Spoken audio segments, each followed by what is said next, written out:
Hey guys, it's Chesser again, bringing you part two of my scanning series for the new blueprints that I'm doing for Stealth Bomber blog. Um, in this part two, I'm just going to be covering active probing. Part one, I kind of covered passive, and passive really is only usable when you're dealing with these cosmic anomalies. Cosmic anomalies, like I said, are the anomalies that you can warp to immediately, but I covered that originally in part one. So I'm just going to click ignore all of these. They're not important anymore. We're going to look at our cosmic signatures. Now, before you throw out probes, your cosmic signatures are just going to show up um, in these big red spheres. Obviously, things you scanned before or been to before, they will show up as white. I scanned that vast frontier perimeter or reservoir earlier, and of course, this is the wormhole I came in on. So here I am in map mode again. Like I said, I spend probably 90% of my time here. And I am just sitting around at Planet 6. Now, when we talk about probing, before you launch probes, what you want to do is try and get the best guess possible of where people may be. So I'm just going to use, let's see, what's a closed signature here that's going to be a good example? We will use this one right here, XVS. So I can't click on XVS, there's nothing I can really do. And while XVS will show up in this region of space, it may not be anywhere near there. You can always try to use DScan and narrow it down like you do with the cosmic anoms, like I showed you in part one. But, it may not be in any actuality close to where they are. What I like to do if I'm trying to find people is use the DScan, first at 180 and then at 90, large increments, and just move my ship like this and just scan around in space. Obviously, there's still that damnation sitting inside that old pause, and move my ship around in space. Once I kind of have them near a celestial, then I would warp to that celestial. So let's hypothetically say I have someone near planet 6. And what you want to do then to kind of figure out where or how far away they are, another trick you can use is just to set up your range. Are they 14 U away, 10 AU away, or 5 AU away? In this case, I'm just going to say, let's say they're, I lose them from 10 to 6 AU. An AU is 1 million, 150 million kilometers, so you can just use that as a base reference. Just to go quickly, if you want to go, 2 AU, it's just 300 million kilometers. Just to slowly move up from 2, 3, 4, 5 if you kind of want to narrow the range even more. Once you have that range narrowed of how far away they are from you from a celestial, if you can get them to within 4 or 5 AU, you can actually just use that guesstimate to then use a probe run. Now, from where I am here at Planet 6, I want to try and drop my probes off of the D-scanning where my targets could be. So looking at space really quickly, my options are over here at Planet 10, over here at Planet 11.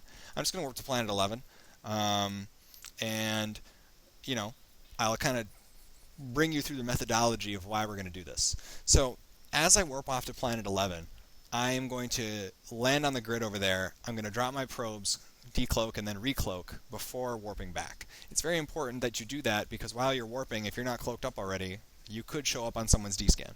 Now that I've landed at Planet 11, I'm going to hit D-scan and there's nothing. There's no pauses, there's no ships, there's no other probes. So unless there's a cloaky ship here, there's no way that my targets, who I'm assuming are at Planet 6, would know that I'm here. So what I'm going to do is I'm going to align back to Planet 6, and I'm going to uncloak, and I'm just going to drop my probes. So you'll notice that my probes pop up over here, and that's okay. Probes will pop up wherever you last used them, but in reality, for the map, for simplicity's sake, they're actually sitting right here. So you can actually see them on my D-scan, all of that.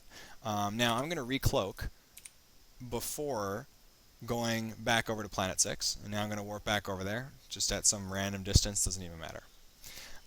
You already know, and I already know hypothetically, that they're about 5 to 6 AU away from the planet, just in our mock attack run.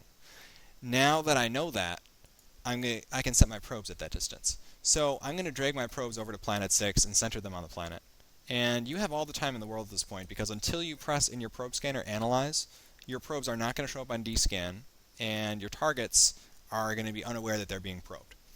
So because I know that they're about 5 AU, going back to my probe scanner, I know I want to set my probes for about 4, because each probe then with the diameter is about, using my D-scan, about 5 AU, my probes are covering, using my tactical overlay, the entire 5 AU bubble, if you actually notice this. The 5 AU is right here, and my probes are covering the entire 5AU circle from my combat, from my tactical overlay. If you notice this very, very thin line here, and that's ideally what you want. It's like a quick way to cheat, quick way to see, roughly roughly what you're looking at.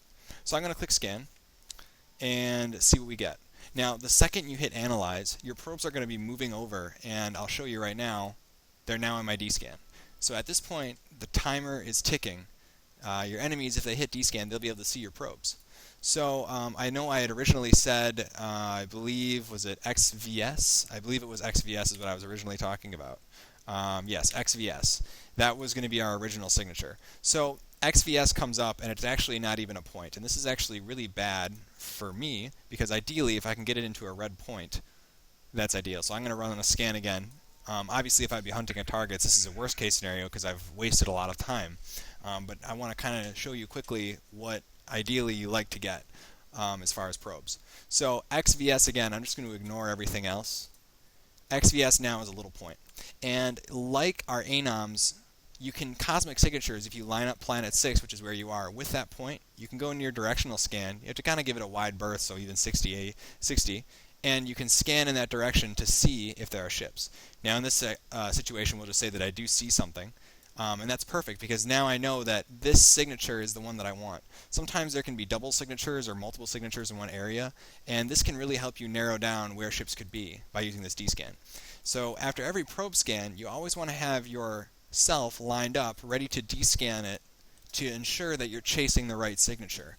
It does take practice, and you can get caught. So here again, we have a wormhole, which is what that is. So again, I can line up like this and D-scan the wormhole, narrow it down, and this is kind of the proof in the pudding that all of my probes are now showing up on this very, very tiny 30 AU scan directly in this area.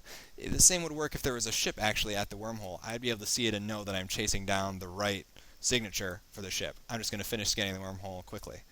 Now, just to put everything together, what I'm showing you, I obviously made this mistake originally where I didn't get it scanned very well, where I just had one red dot to work off of. The rings or anything, or the large spheres, are not ideal because you can't use your D-scan to help pinpoint and know that you're chasing the right target.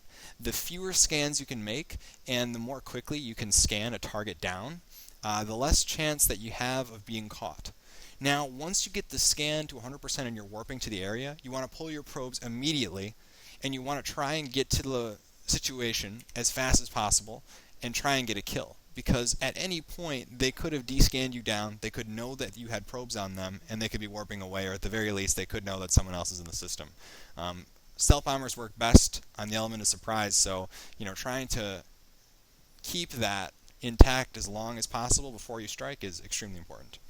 Anyway, that just kind of covered in very, very basic terms, kind of how you actively scan down a target with core probes. Obviously, if you have an alt that has expanded core probe launcher, you can just combat probe whatever you're looking for and just warp right to the ship, which is, of course, much more efficient. However, bomber solo, true solo, without an alt, can't easily fit an expanded launcher, so you're stuck with core probes. Core probes are nice because they let you move through wormhole. They serve that purpose. But the other thing is that a core probe is, in some people's minds, less dangerous than a combat probe, because a core probe doesn't scan their ship down, it's just looking for anoms. And since everyone who's in wormhole is using core probes, they sometimes can seem a little bit less conspicuous, but don't get me wrong, it can still spook people off. Anyway, I hope you enjoyed this video. There will be more blueprints coming out. Until then, take care, fly dangerously.